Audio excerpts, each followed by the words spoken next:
بسم اللہ الرحمن الرحیم. میرے بہت محترم سامعین السلام علیکم. توجہ رکھیے گا، کتاب کا نام ہے غرر الحکام، صفحہ نمبر 450. قال علی علیہ السلام: الرعیت لا یصلحها الا العدل. رعیت یعنی عوام کی اصلاح عدل کے بغیر ہرگز نہیں ہو سکتی. اس پر بہت تاکید ہے. کیسے تاکید ہے؟ دیکھیے، عربی کے جملے پر غور کریں. الرعیت لا یصلحها یعنی عوام کی اصلاح نہیں ہو سکتی الا العدل، صرف اور صرف عدل کے ذریعے ہی ہو سکتی ہے. بالکل وہی اسٹائل ہے جیسے ہمارا کلمہ ہے لا الہ، ہرگز بھی کوئی معبود نہیں، الا اللہ، صرف اور صرف اگر کوئی معبود ہے تو وہ اللہ ہے.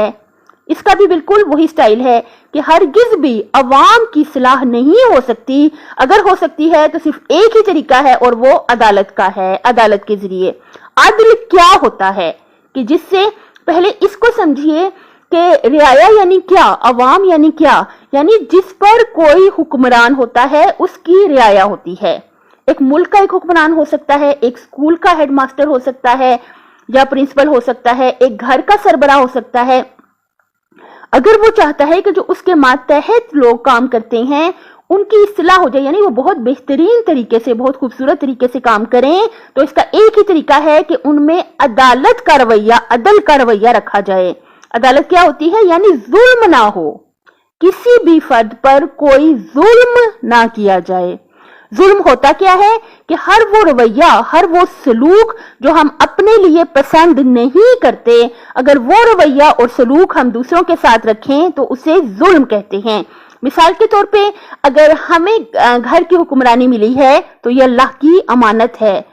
یقین رکھیے ہمیشہ کہ جو لوگ بھی آپ کے ماتحت ہوتے ہیں، آپ ان لوگوں کو بھی اللہ کی امانت سمجھا کریں، کیونکہ یہ بہت سخت ذمہ داری ہے. اگر کسی پر کوئی ظلم ہو گیا تو اس کا ہمیں حساب دینا پڑے گا.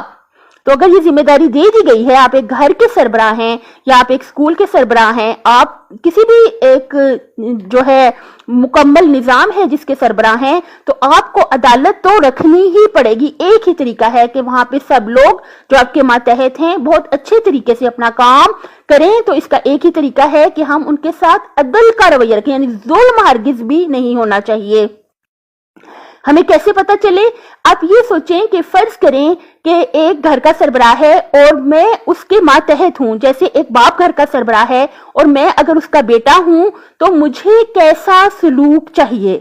تو ظاہر ہے جیسا آپ کو سلوک چاہیے، جب آپ خود گھر کے سربراہ بن جائیں تو آپ کو اپنے سب گھر والوں کے ساتھ ویسا ہی سلوک کرنا چاہیے جو آپ اپنے لیے پسند کرتے ہیں. تو ہی ہو سکتا ہے کہ جن لوگوں پہ آپ سربراہ ہیں وہ اچھے طریقے سے کام کو انجام دے سکیں. عدالت یعنی کیا؟ یعنی جو چیز ہم اپنے لیے پسند نہیں کرتے ہرگز بھی وہ رویہ دوسروں کے لیے نہ رکھیں. اگر ہم بہت بیمار ہو جائیں تو ظاہر ہے ہمیں پسند نہیں کہ کوئی زبردستی ہم سے کام کرائے، یا خدا نہ خواستہ ہمیں کوئی بہت مجبوری ہو جائے تو ہم ہرگز بھی پسند نہیں کرتے کہ کوئی شخص ہمارا احساس نہ کرے. تو ہمیں جو ہے بہت ذمہ داری سے اور اللہ تعالیٰ سے بہت ڈرتے ہوئے ان لوگوں کا خیال رکھنا چاہیے جو ہمارے ماتحت ہیں. اپنی صحت، آخرت اور خالق کی مخلوق کا خیال رکھیے گا. اللہ حافظ.